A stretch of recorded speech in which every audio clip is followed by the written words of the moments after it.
Greetings and salutations one and all, and welcome to this week's business focused podcast that is Revitalise Meets. This is where I get the opportunity to meet many people in the business industry or working for themselves, solopreneurs to established business owners to managing directors. My name is Lee Foster. I'm from Revitalise, connecting people, but of course, this is my podcast channel, Revitalise Meets.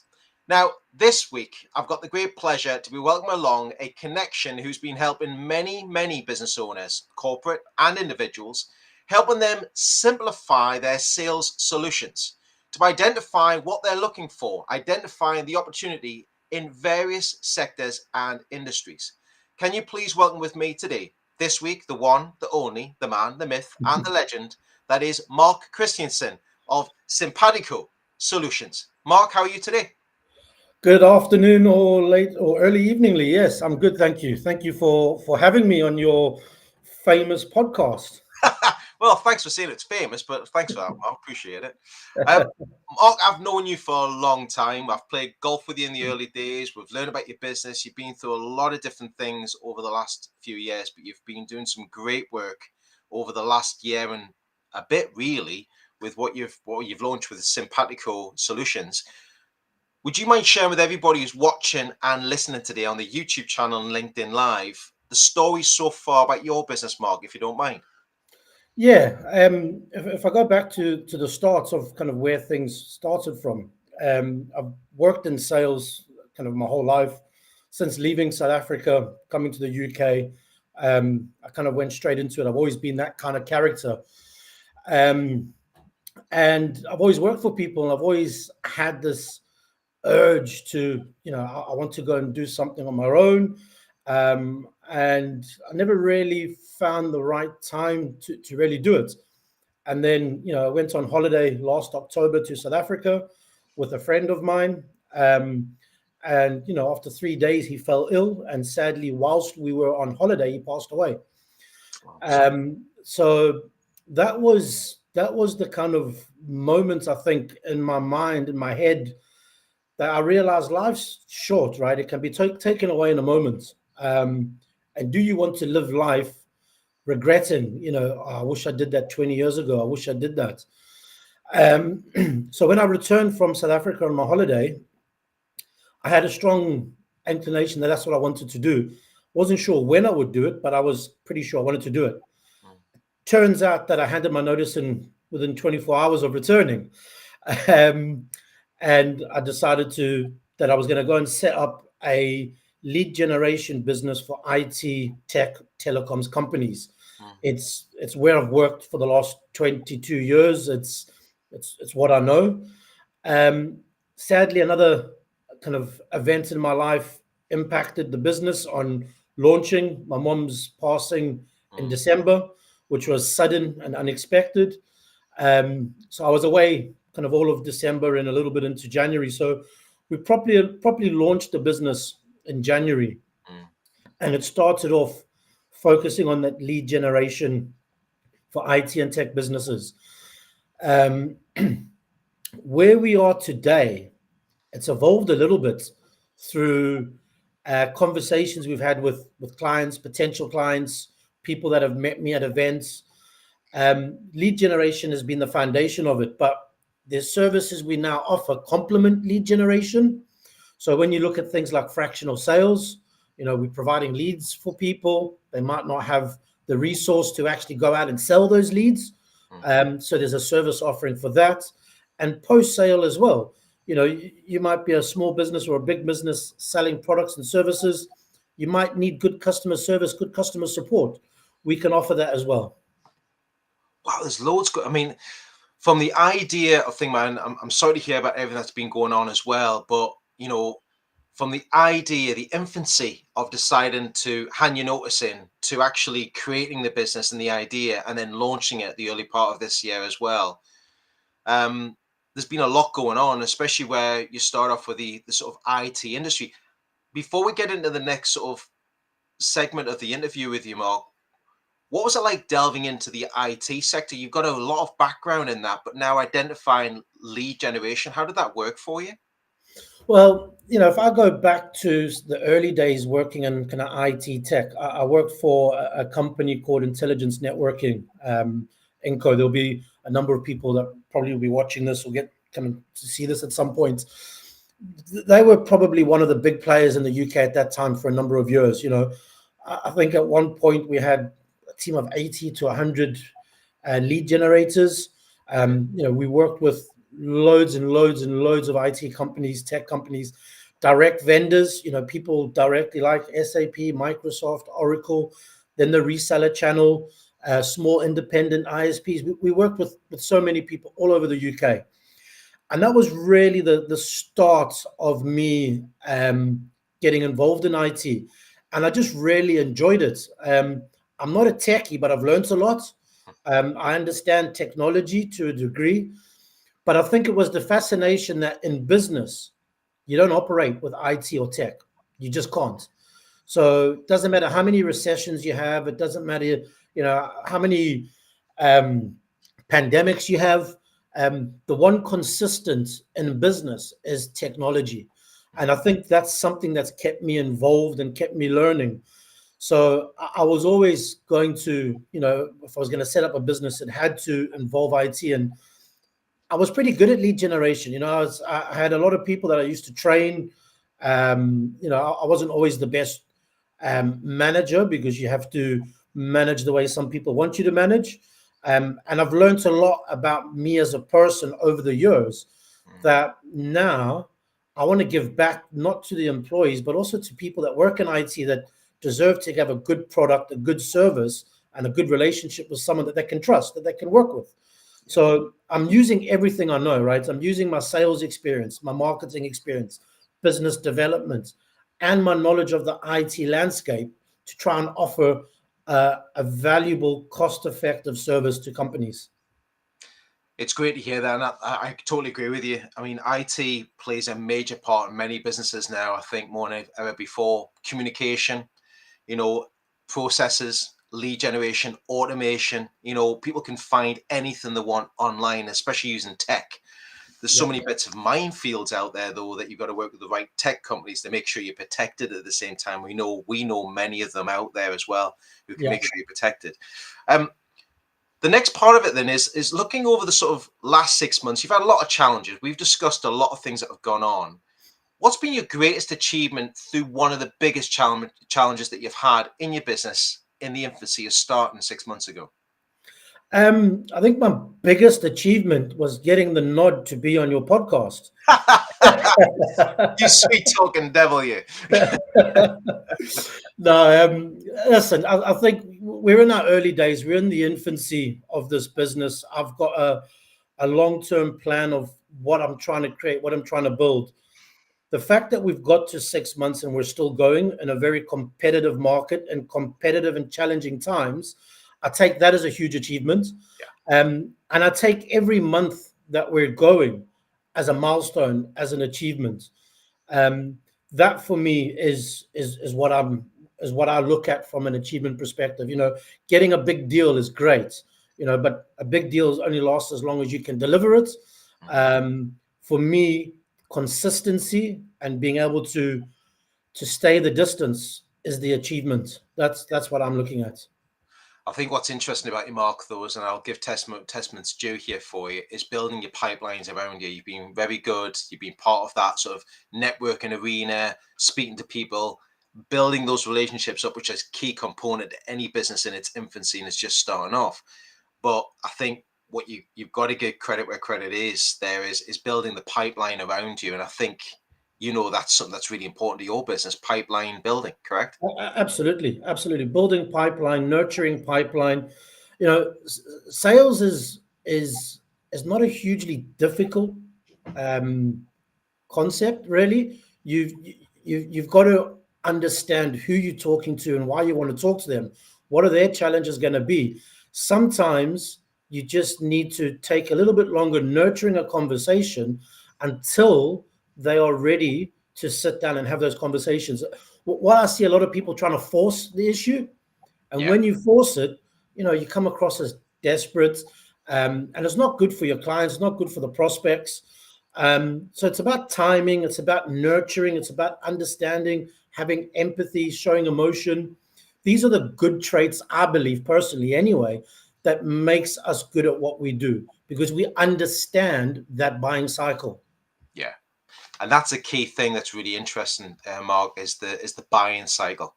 Somebody could be ready straight away and you walk into a room, or you're delivering your business, you're going out there, you're looking at IT solutions, looking at lead generation, you're at the right place at the right time, and bang, it just works. But it's the long-term opportunity that we're looking to develop, nurturing, cultivate, really building long-lasting business relationships. I think is really key in any type of sales arena that we're in.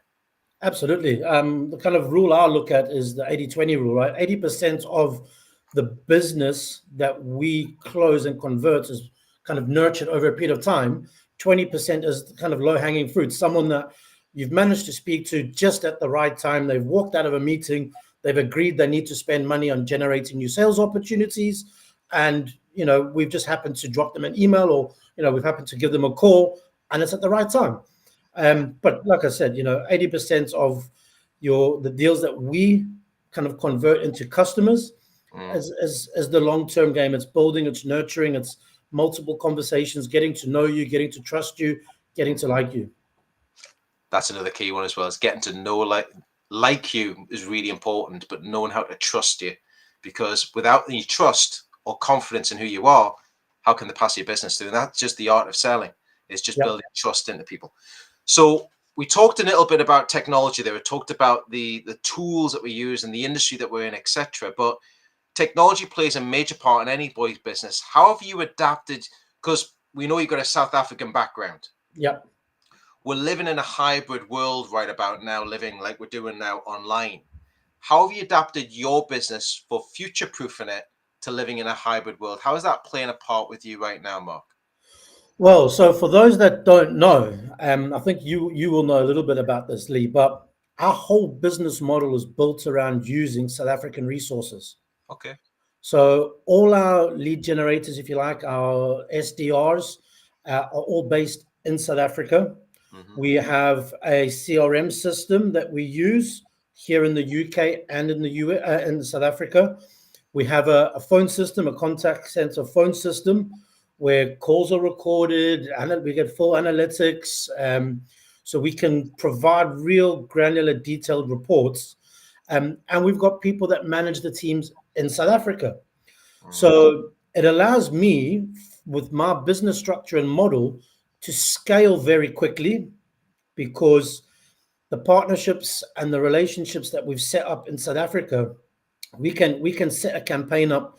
If it's a customer service campaign, providing customer support, we could have 400-500 agents ready to go within 2 to 3 weeks. Mm-hmm. And it's saving businesses a lot of money, right? Because you don't have to worry about huge building costs in the UK, the US, or Europe. You don't have to worry about full management structures and then having to pay for that infrastructure to support those teams. The BPO model is an Yeah. outsourced model, right? It's something that's been going for a number of years. Mm-hmm. What's interesting is that South Africa's fast becoming a real global player in the BPO space. Just a stat that I read the other day, there were 288,000 customer service jobs filled just in Cape Town last year alone. Wow. So it shows you the scale. So yeah, when you talk about technology, we embrace technology because our business thrives on the ability to have technology. I embrace it. I use it every day. My teams use it. Our clients use it. Their clients use it. Mm. It's a key part of what we do. I think it plays a major part more than ever before now. I think there's a lot of people, and I've said this in many interviews, many people are coming away from technology and using the in-person, getting back to face, which is great, has its place. But the game changer of what we've gone through now, embracing Zoom and many technology, just the communication tool alone has been a game changer for many people's businesses. And I believe, personally, I think we need to embrace it and keep it in there all the time. It should be there for the foreseeable future. Would you agree with that? Oh, 100%. That's one of the reasons, why I want to make this business a success is because whether you're based in the UK working with us, Yeah. whether you're based in the US or you're in South Africa, a hybrid work from home environment I think you are equally capable of delivering your job, whether you work from home or in an office, right? I think that the hybrid or the kind of work from home model also allows you to find the talent that might not be suited geographically to your business, but will allow your business to benefit from having that person working with you. So yeah, I think it's key. It's opened up doors for us in the US. It's opened up doors for us in Australia. Massive, massive doors in South Africa. So yeah, I think it's a massive part of kind of building your business and growing your business. Thanks, Mark. It's interesting to talk about that for briefly anyway as well. Just want to give a shout out here. We've got Ambika online with us on LinkedIn as well. And we've got Raymond Carr, who's wish you all the very best. He does says he needs to organise a catch up very soon, so make sure you reach out to Mark after this live call as well. And if you got any questions at all and you're listening through the YouTube Revitalise Networking channel, just drop them in the comment boxes. We'll get around them as quick as we possibly can. If you go anything on LinkedIn, you want to ask a question to Mark or something that's relevant that Mark really brings up in our conversation, please drop it in the chat as well. It's really important to do that for us. And I'll be putting Mark's sort of email and or website address into the chat box fairly soon as well. So keep the conversation going. We like to see what's in there. Keep the questions coming into the chat area. Mark, we talked about sort of adapting in a hybrid world, but one of the questions I like to ask all my guests is looking at top tips. And this is the golden 3 nuggets, either from your industry or from your business journey. And I think from our previous conversations, what are your top 3 tips in regards to business, to people who are watching and listening to this today? Would you mind sharing that with everybody? Yeah, I think for me, again, because I'm new to this, right? So I'm still learning, I'm still developing myself. But things that I've kind of taken on board myself in these kind of first 6 months or so is the one thing, and I've learned the hard way is, there's no friends in business, right? A lot of people will want to be your friend and they'll say they're your friend, but when it comes down to it, they're not your friends, right? They're out for themselves, and in some cases, rightly so. You got to look after number one. But I think it's having that honesty and transparency at the start, so you know where you stand, right, in that relationship. You know where you stand, and that's a learning curve that I've had to learn pretty hard, pretty quickly. I think in business, what I've found is having open and clear communication is massively important. If you're providing a service or product in that kind of respect to someone, you really want to be open and clear about what it is, how it works, how it's delivered, and what the expectations are in the background or on the back of it. It just gives, again, using the word transparency, it gives everyone a very clear picture of what those expectations are, what those objectives are. So I think definitely that's a key one for me. And then for anyone that's looking at lead generation, right, it doesn't necessarily have to be IT or telecoms, VoIP, whatever, but if you are in that space and you do provide, an ERP system or, cloud telephony, IT managed services, if you're looking at lead generation companies, take the time to do your research. The market is saturated, right? Everyone knows that you get calls and emails from people all day, every day, lead gen, lead gen, lead gen. What you want to do is you want to make sure that, one, the company that you decide to work with is aligned with your own objectives, your own business plans. They understand what you do, why you do it, and who you do it to. I think if you can find a partner that has experience in the IT sector, it goes a long way, because they'll probably have a lot of people working with them that come from the IT space. And if you have someone that's sold into IT, sold telecom solutions, sold ERP systems, and you've got them doing an outbound lead gen campaign for you, you're more likely to have success than someone that's a little bit inexperienced, that's been given a kind of call script and told to bang out a million phone calls, and if something sticks, it sticks. So that's probably the 3 bits of advice that I'd give to people. And again, I'm by no means a kind of veteran at this. I'm learning all the time. Well, no, we learn from test and measure, Mark. And I think what people find with businesses, they think it's going to work for them straight away. You've got to try it.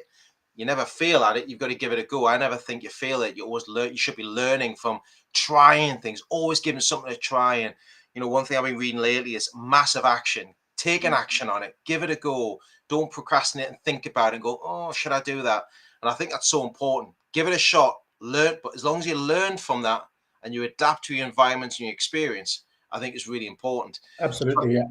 Thanks, Marc. I've just put that into the YouTube channel as well. So that the comments in there, Marc's golden 3 top tips. Number 1, who is in your business inner circle? I think that's the way to wrap that one up there. There's actually no one who is going to be in there. You're going to get ones who are going to be there with you all the way through. You're going to meet many people on your journey. They may not be with your journey, but you might meet them again at some point around the corner. Number 2, open and clear comms in your business. Being clear about what you do and how you do it.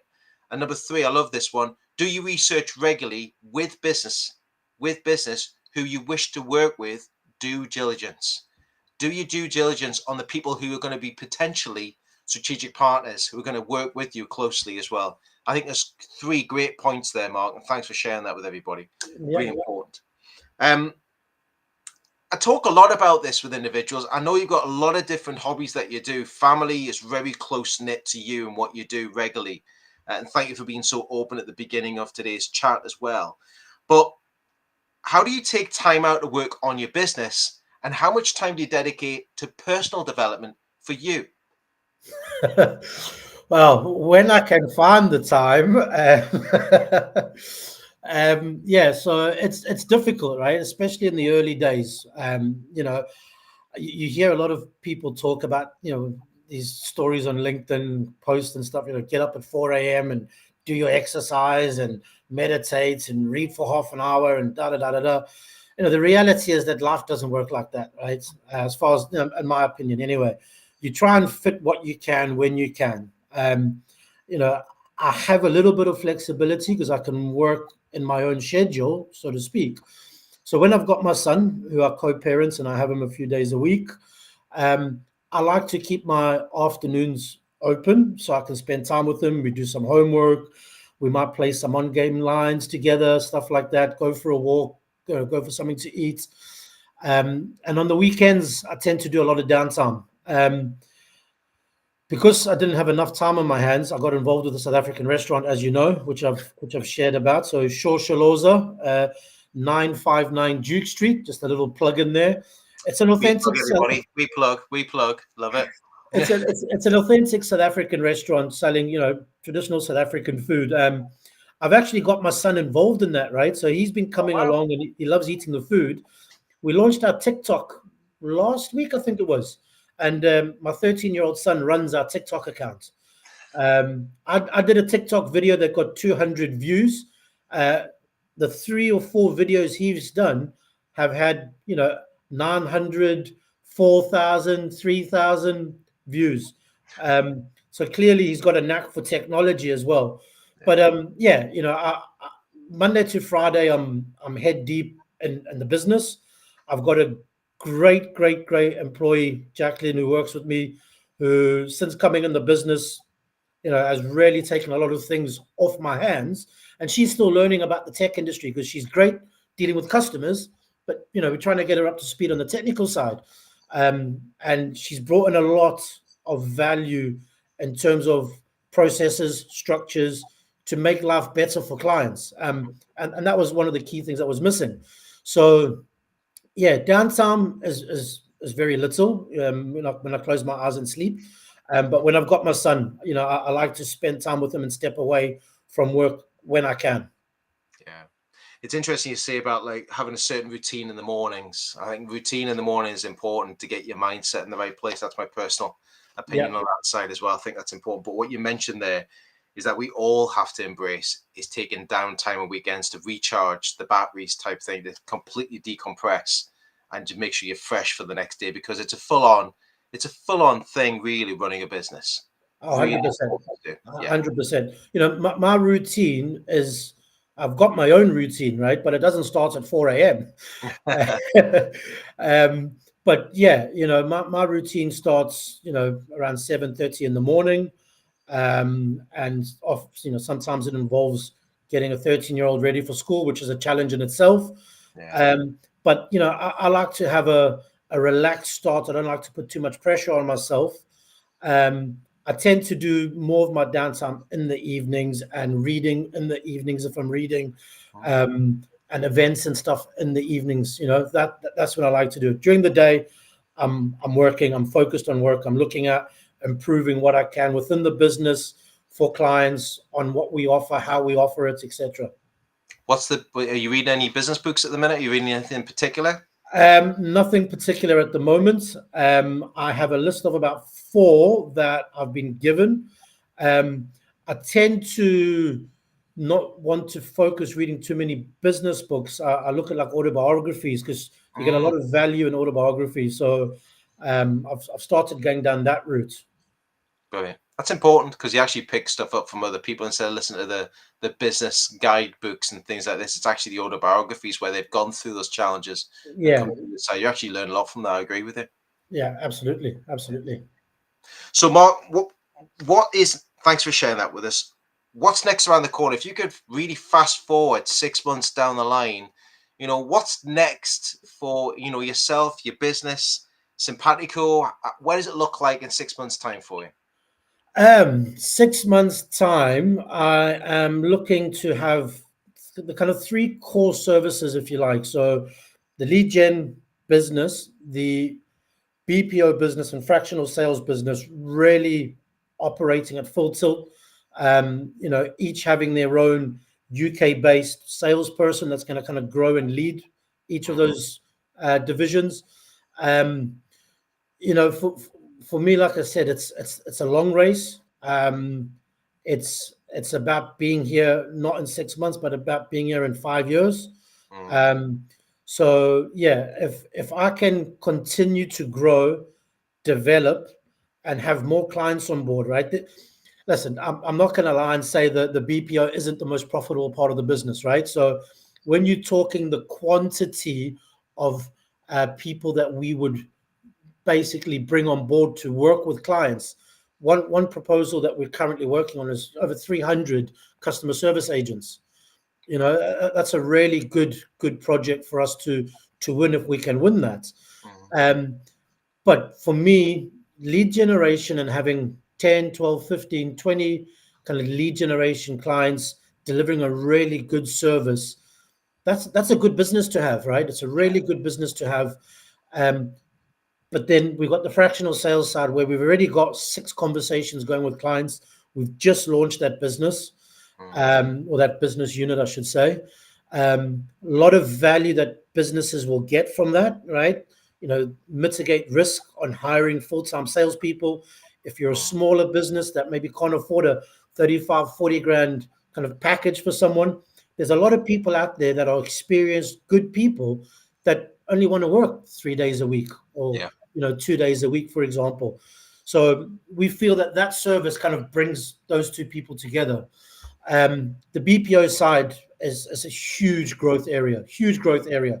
It's global, it's highly profitable, um, but we're very new in that space. So there's a lot of work for us to do to get recognized as a player, yeah, but we've got the structures, we've got the processes, we've got yeah, the systems, we've got the partnerships, right? So we can really do some good work in that space. It's yeah. just about getting that message out there. So 6 months time, let's just be here again. Let's still be trading. Let's still be working for clients. Let's maybe have a few more staff on board. Let's have a few more clients on board, and that means we're going in the right direction. 100%, Marc. I wish you all the very best. And I think you've got that tenacity about you, got that drive and that focus. You'll definitely make it happen. You'll knock it out of the park completely. Just for people out there at the moment, they hear these abbreviations like BPO. What does BPO stand for? If they was watching, who's thinking, what is that? So BPO is business process outsourcing. So a lot of businesses have outsourced traditionally to places like the Philippines and India, for example. South Africa, probably in the last 5 to 7 years, it's really started to expand. And some of the key reasons for that is South Africa's geographic location. It's pretty well placed for Europe, the Mm-hmm. US, Asia Pac as well, Yeah. South America. So you've got a good time zone, right? So it's well positioned for that. South Africa has huge talent pool of skilled people right across the board. Hmm. Life is tough for people in South Africa. It's really, really tough. Um, and people need to work and do really well at work to provide for their families and Yeah. can stay ahead of things. So there's a real desire, there's a real willingness to go out and work. The accent is neutral. So, English is commonly used as the first language. Mm. But we've also got huge pockets of, you know, foreign speakers in South Africa. And this is through generations, right? South Africa is at the tip of Africa. Africa was colonized by half of Europe at one point. So there's generational speakers of French, German, Dutch, Italian, Spanish, and Yeah. people have settled as well. So in terms of being able to deliver a truly global solution, South Africa is very well placed for that. And then to top it all off, you've got the exchange rate, which is very competitive. When you look at the euro, the dollar, and the pound, the Yeah. rand is very well placed. So for me, I think South Africa, from one of the reports I read last week, they reckon by 2027, South Africa is going to be the number one BPO region in the world, which is Wow. brilliant for the country. Brilliant. Brilliant. Do you want me to pop that in the chat for us? So it's business. Business Oh, process outsourcing. So things like customer services, customer support, telemarketing, recruitment, IT support. A yeah. lot of this can be done remotely. Yeah. And it just helps people, helps businesses. You can save up to 40% of having it in-house. 100%. I've just dropped that on the YouTube channel I was watching as well. I put it there as a BPO just in case. Yep. We know what we're talking about and bring it up, but just everyone just want to clarify that in there for everybody as well. Just had a shout out from Daniel Schroeder as well. He's just dropped in there on the LinkedIn. Lovely food. I'll second that. So he's going to come to your restaurant, and no doubt he's a regular restaurateur going there, Dave. Absolutely. Daniel Schroeder. Daniel's been in a few times. Daniel's a client of ours, and their business is brilliant. Him and Raymond run a great business doing kind of cybersecurity, IT Yes. managed services. Yeah. Thanks to them, and thanks for Dan for supporting the restaurant. He's in a few times a month anyway. Brilliant. Thanks, Daniel, for jumping on. I said David, but thanks, Daniel. Just looking on there.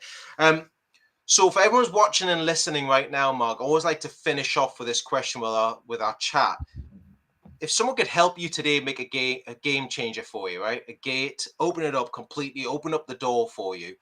Who's a great business introduction for you and your business right now?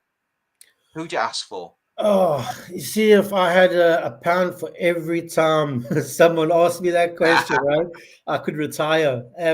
Listen, it's difficult, you can hear that we've got a few different services, right? But Yeah. what we've tried to do is we've tried to build a business that can offer additional services, right? So there's upsell, cross-sell type opportunity, and they're all complement each other, right? Lead gen, fractional sales, outsourcing. For me, any business that's looking to increase the number of sales, right? If you're looking to increase the number of sales that you get through the door, then we can help you. If you're looking to improve the conversion rate of sales, then we can help you. And if you're looking to provide good customer support post sale, then we can help you.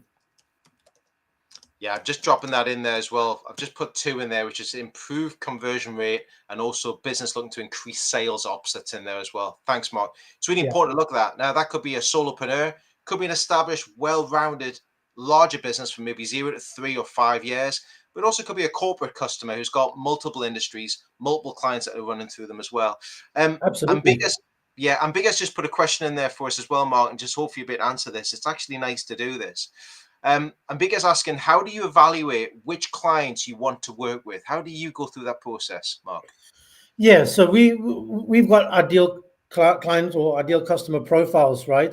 For customers that we believe we want to work with. For me, it's important that a customer understands what we do, right? With us, we are wanting to work in partnership. Okay, we want a customer to be involved in terms of giving us access to their business, right? Who are you? What do you do? What do you do well? What don't you do well? Who do you work with? Why do you work with them? What value are you going to bring to them? We need to understand that so we can then take that message as our clients and talk about that to our clients, to their prospects. Now, if I get the feeling that someone doesn't want to work closely with us or doesn't see value in the long-term strategy, right? Because if you're finding an opportunity for an ERP system, if it's a 50-user ERP system in a process manufacturing business, the chances are you're going to be probably working on that opportunity for anywhere from 3 to 9 months typically, right? The client might get involved with that customer, with the prospect, maybe at month 3. That's when you set the meeting for. There's a bit of a nurturing process. There's meetings, there's demos, so it's not a quick turnaround. So if someone says to me, yeah, we've got a campaign we want you to run, but we need decisions within 3 to 6 months, and it's an ERP campaign with 50 users type thing, that's not a realistic expectation. So I would walk away from that, right? um, I've got to understand that the company understands what they're doing, how Yeah. they're doing it, why they're doing it, who they're doing it to, and then I can embrace that. Love that, Mark. Thanks for answering that. I hope that answers your question there, Ambika, as well. And please reach out to Mark if you've got any further questions to ask as well. It's nice to get that dropped into the chat feed for us. Mark, thank you so much for joining me today. It's been great to actually hear your take on some of the questions, an overview, a well-rounded part of your journey. And I wish you all the best, every single bit of success you've got for the foreseeable future. And you've got some new opportunities with your South African network as well, which is going to be happening fairly shortly as well.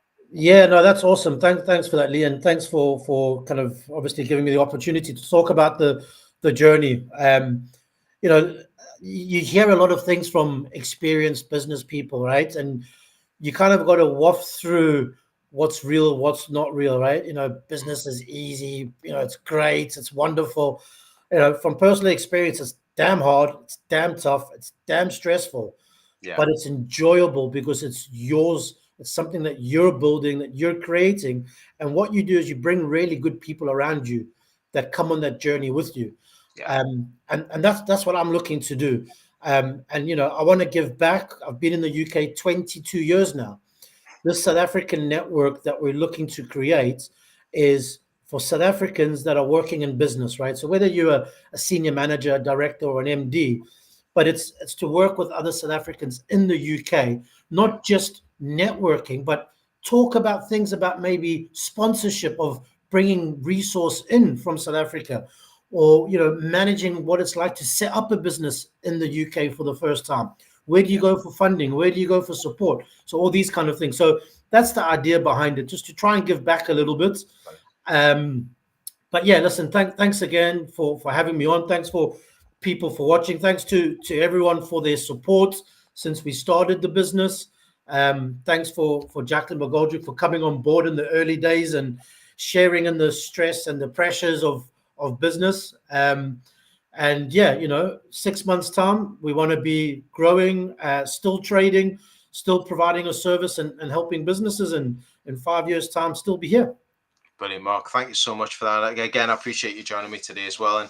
And thank you to everybody who's joined us today as well. Really do appreciate you investing the time, popping the kettle on and having a listen in or having a watch to us on the Revitalise Network and YouTube channel. And also follow me on my LinkedIn page just under Lee Foster as well. So you can follow me on the page if you can. And if you do follow it, you'll get notified when other interviews are coming up. In the next episode coming up, I've got the great pleasure of welcoming along Louisa Stewart from Blue Ninja, talking about all things systems, processes, and automation with your business from Blue Ninja. She'll be coming online with us on Tuesday. That's the 20th of August. That's actually tomorrow, if you're watching this live now. So that'll be on the YouTube channel. So don't forget to subscribe, hit the bell, and subscribe to the Revitalise Network and YouTube channel to be kept up to date with many more interviews in the pipeline. And also check out, we've got over 140 other interviews on there with many people I've had the great pleasure to welcome along to the business focused podcast that is Revitalise Meets. For me and for Mark, we wish you all the very best. Thank you for watching. Thank you for listening. And as always, remember, happy connecting, everybody. Take care. See you all soon. Ciao. Bye-bye. Bye.